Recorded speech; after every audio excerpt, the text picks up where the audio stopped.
Significantly undercapitalized institutions are subject to the restrictions that automatically apply to undercapitalized banks and thrifts, as well as to other limitations that include mandatory prohibitions against the payment of bonuses and raises to senior executive officers without the regulator's prior approval. A number of other discretionary restrictions also may be imposed. And the last category, critically undercapitalized. This institution has a tangible equity to total assets ratio of 2% or less.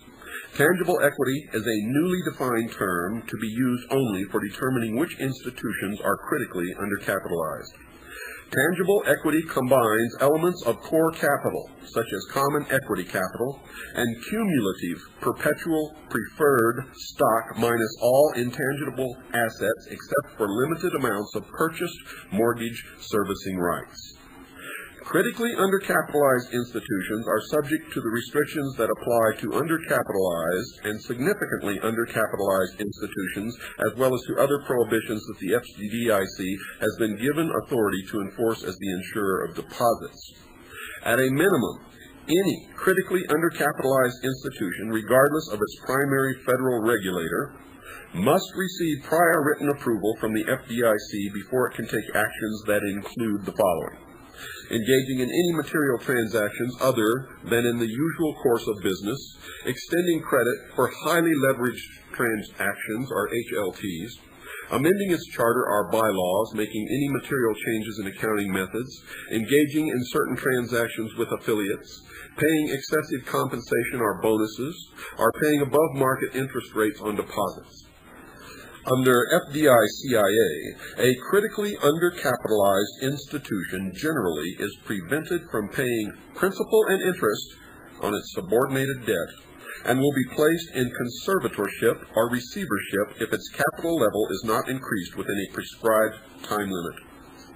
The final rule, folks, also amends Part 308 of the F.D.I.C's regulations by establishing procedures for downgrading an institution to a lower category.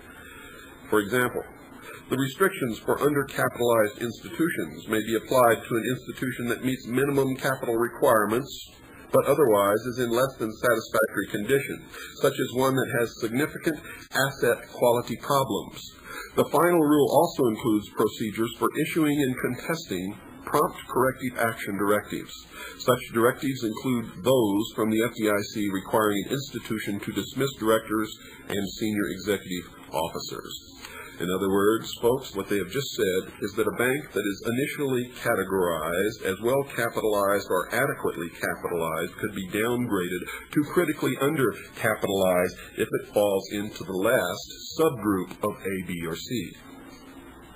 And those are the methods that the F.D.I.C, under the new rule, determines how much a bank or lending institution or S&L pays as their federal deposit insurance premium. And here is that rule. On September 15, 1992, the F.D.I.C Board of Directors also agreed on a system that will charge higher insurance rates to those banks and savings associations that pose greater risk to the deposit insurance funds. Attached is a copy of the final rule, and I'm going to read it to you right now, which goes into effect January the 1st, 1993. Now, this rule doesn't go into effect until January the 1st, 1993. Under the rule, a bank or thrift will pay within a range of 23 cents per $100 of domestic deposits, that's the current rate for all institutions now, to 31 cents per $100 of domestic deposits, depending on its risk classification. The F.D.I.C projects that about 75% of the 12,000 insured commercial banks and savings banks with 51% of the deposit base and 60% of the 2,300 insured thrifts with approximately 43% of the deposit base will be in the lowest rate-paying group. Only about 220 banks, or 2% of all insured commercial and savings banks, and 160 thrifts, 7% of all insured thrifts, are expected to be in the group paying the highest insurance rate. The F.D.I.C. estimates that banks will pay an average rate of about 25.4 cents per $100 compared to 25.9 cents per $100 for thrifts. The F.D.I.C. intends to notify each institution of its premium rate by December 1st.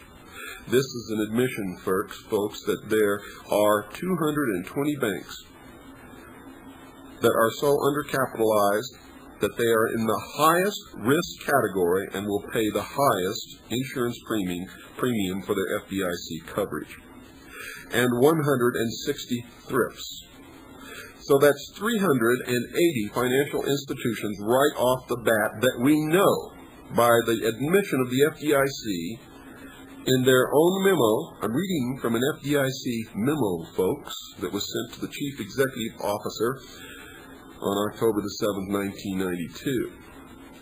By their own admission, 380 financial institutions are in such trouble that they will have to pay the highest premium rate for their F.D.I.C. coverage, which means, according to the rule that I read to you first, that they are subject to conservatorship or receivership, which, folks, means bankruptcy. And these are just the worst. Remember, there are 5 categories, folks. Well-capitalized, adequately capitalized, undercapitalized, significantly undercapitalized, and critically undercapitalized. Any bank which falls under undercapitalized, significantly undercapitalized, and critically undercapitalized, which fall into the last subgroup of the ABC, remember that, are subject to receivership, are subject, folks, to receivership, bankruptcy, or to be sold or combined with another bank to try to save it. Now, anything insignificantly undercapitalized and critically undercapitalized, no matter which subgroup they fall into, are subject to receivership. And, as the rule itself says, even if it falls under well-capitalized or adequately capitalized and falls into the last subgroup, or the C category, could be downgraded to any one of the lower classifications. So what does this mean? Well, let me tell you. As of February of 1992, these banks fell into the critically undercapitalized category. These banks, as of February 1992. I'm going to read you the name of the bank. Citibank of North America, New York. It's 0.31 discounted tangible equity to assets. 0.31. Bank of America, NT and SA, San Francisco, California. 1.91 discounted tangible equity to assets. These are percentages, folks. Chase Manhattan Bank, New York, minus 0.2%. Chemical Bank, New York, minus 0.39%. Marine Midland Bank, Buffalo, New York, 0.34%. National Westminster Bank, USA, New York, 1.62%. Remember, the rule says that any bank that falls below 2%. Some of these banks are as low as minus 8% in discounted tangible equity to assets. Mid-Atlantic NB, Newark, New Jersey, minus 1.89%. Bank of Tokyo, TC, New York, 1.35%. Bank of California, NA, San Francisco, 1.09%. IBJ Schroeder, Bank and Trust Corporation of New York, 1.44%. National Westminster Bank, New Jersey, 1.13%. People's Bank, Bridgeport, Connecticut, minus 0.32%. First City, Texas, Houston, minus 0.53%. American Security Bank, NA, Washington, D.C., minus 1.7%. Apple Bank for Savings, Garden City, New York, minus 0.20. Dollar Dry Dock Bank, Bronx, New York, minus 7.68%. Howard Savings Bank, minus 0.687%. Union Trust Corporation, Stamford, Connecticut, minus 1.18%. American Savings Bank, White Plains, New York, minus 8.36%. Bank of Baltimore, Baltimore, Maryland, minus 0.05%. Equibank, Greensburg, Pennsylvania, 0.89%. First American Bank of Virginia, 1.71%. National State Bank Elizabeth in Elizabeth, New Jersey, minus 2.04%. Greater New York Savings Bank, Brooklyn, New York, minus 2.77%. Bank LEUMITC of New York, New York, New York, minus 7.67%. River Bank America, New York, New York, minus 7.8%. Citizens First NB of New Jersey, Ridgewood, New Jersey, minus 0.68%. Citibank, Phoenix, Arizona, 1.77%. People's Heritage Savings Bank, Portland, Maine, 0.74%. First Constitution Bank, New Haven, Connecticut, minus 0.91%. Merchants Bank of Kansas City, Missouri, minus 0.13%.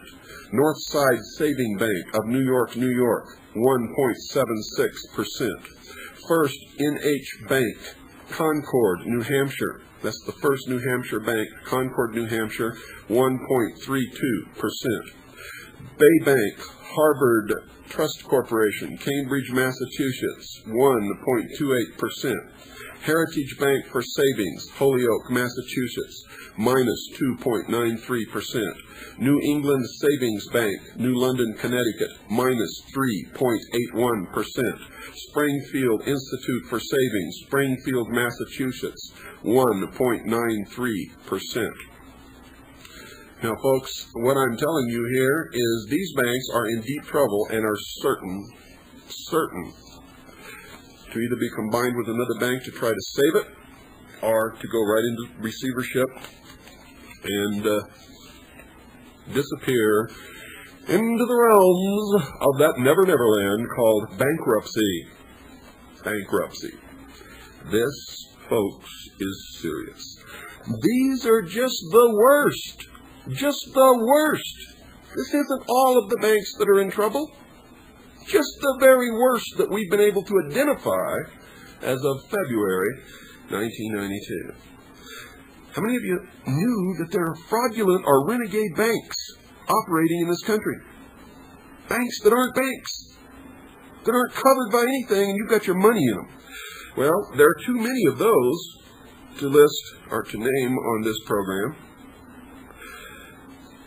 There are fraudulent banks in the USA, fraudulent Canadian banks, fraudulent Caribbean banks. It's incredible.